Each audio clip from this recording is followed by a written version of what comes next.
Hoje, observamos, né, as delegadas que aqui trabalham, que temos um perfil diferenciado, né, dessa mulher que procura a unidade. Ela sabe o que quer, ela quer processar, né? Eu tenho uma filha com ela de 2 anos, ela presencia isso, sabe? A menina fica super chocada.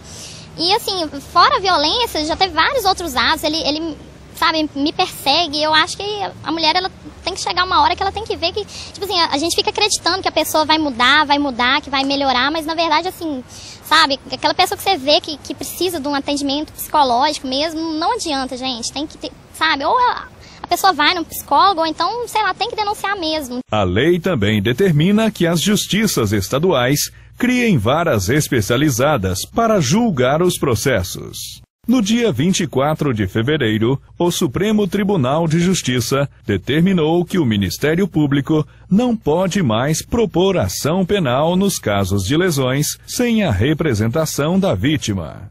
Nós estamos encaminhando ao Conselho Nacional de Justiça para que se possa representar junto ao Supremo Tribunal Federal que reverta essa interpretação e, ao mesmo tempo, nós vamos modificar o Código do Processo Penal, que está tramitando no Senado Federal, para garantir que o Ministério Público possa representar as mulheres agredidas em casos de processos judiciais. Júlia, um dos casos recentes de repercussão nacional, inclusive, foi o da cabeleireira Maria Slaine. Foi morta pelo ex-marido aqui na capital. Muitas críticas foram feitas à aplicação da lei. Houve falha na aplicação da lei, nesse caso específico? Como eu já te falei, carecemos todos nós, órgãos públicos, de estrutura. É necessário que a gente tenha mais estrutura. Se você tem um volume tão grande de processos, é impossível dar uma atenção individualizada para cada processo. Eu acredito que a gente tem que tomar mais cuidado quando se trata de delito de ameaça, porque o delito de ameaça ele é um delito punido com uma pena muito pequena, é um delito considerado leve, mas você avaliar qual mulher que está correndo um risco efetivo é fundamental, porque esta mulher que tem um risco efetivo, é necessário não ver aquela ameaça como um simples crime de pena pequenininha, mas com a possibilidade da efetivação de um homicídio. Nesse caso específico, ele poderia ter sido preso? Ele poderia ter sido preso. Isto talvez não resolvesse a questão. Quando a gente está tratando com um agressor que ainda está no limite da normalidade de entendimento, a Lei Maria da Penha tem maior eficácia. Se a pessoa já está, sei lá, em quase um distúrbio, já não está na razoabilidade, a pena não vai ser eficaz. Ele vai ser preso e vai sair de lá revoltado também. Não acho que a prisão seria o mais eficaz. Agora, Júnior, uma dúvida que eu tenho é a seguinte: se a Justiça determina uma medida de proteção específica, por exemplo, afastamento de X metros da vítima, quem fiscaliza o cumprimento dessa medida? Não existe uma fiscalização de caso a caso.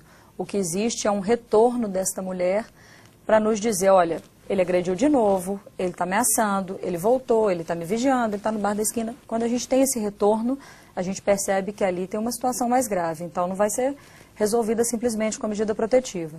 E aí a primeira medida, se ele descumpre, é mesmo ou a prisão em flagrante se ele for preso na hora, se ele for no momento do fato, ou a prisão preventiva se ela vier noticiando fatos novos. Certo. E eu li alguns artigos, Júnior, que dizem que as dificuldades de efetivação dessa lei também se devem à ideologia patriarcal dominante em nossa sociedade, inclusive no meio judiciário. Você concorda com esse ponto de vista? Acho que a gente tem muito para avançar. O machismo permeia a nossa sociedade mesmo. E a violência de gênero, a violência doméstica, ela está baseada, ela está fundada no machismo. É muito difícil você lutar contra essa sociedade que tem ainda esse pensamento, mas ela traiu, ele tinha o direito. Parece esquisitíssimo a gente falar disso em 2010, mas isso ainda acontece. Agora, uma polêmica também, né, Júnior, em relação à Lei Maria da Penha, é a questão dela ser aplicada para as mulheres. Como é que você vê esse ponto específico da polêmica? Eu sou contrária a essa aplicação contra a mulher, você está dizendo, né? Uma lei para proteger o homem. Eu acho que o homem não fica nessa situação de submissão que a gente vê as mulheres que têm medo de sair para trabalhar, que são vigiadas. Você vê homem em situação de violência, em relacionamento violento, isso acontece, isso é fato. Mas eu não vi até hoje homem numa situação de completa submissão que o impeça de sair, que o impeça de trabalhar, de reagir, de procurar a família, de contar o que está acontecendo. Neste sentido, eu entendo que não se aplica não ao homem.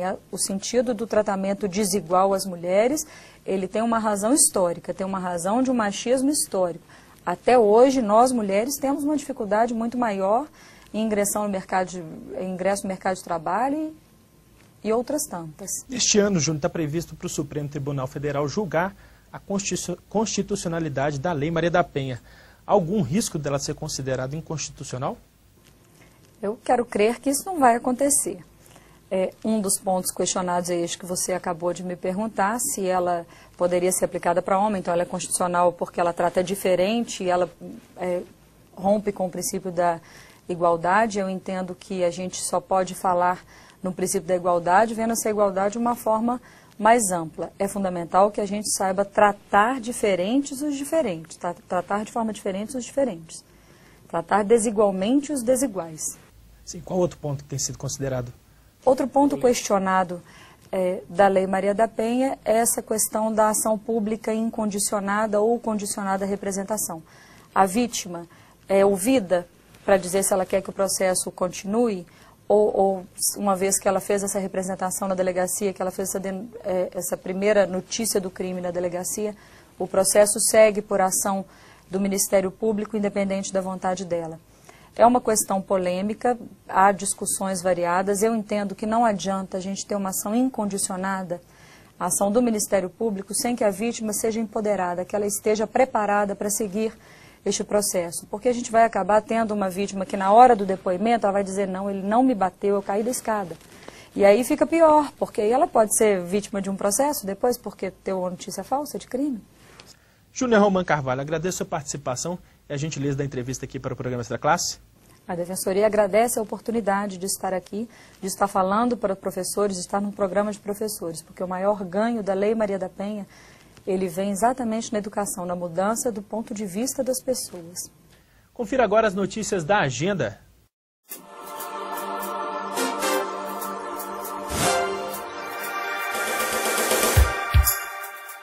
Em março, o Cineclube Joaquim Pedro de Andrade exibe filmes sobre o universo feminino. Na próxima terça, dia 9, às 19 horas, será exibido o filme Pão e Tulipas, do diretor Silvio Soldini. Confira a programação completa do mês no site do Simprominas e participe. A entrada é franca.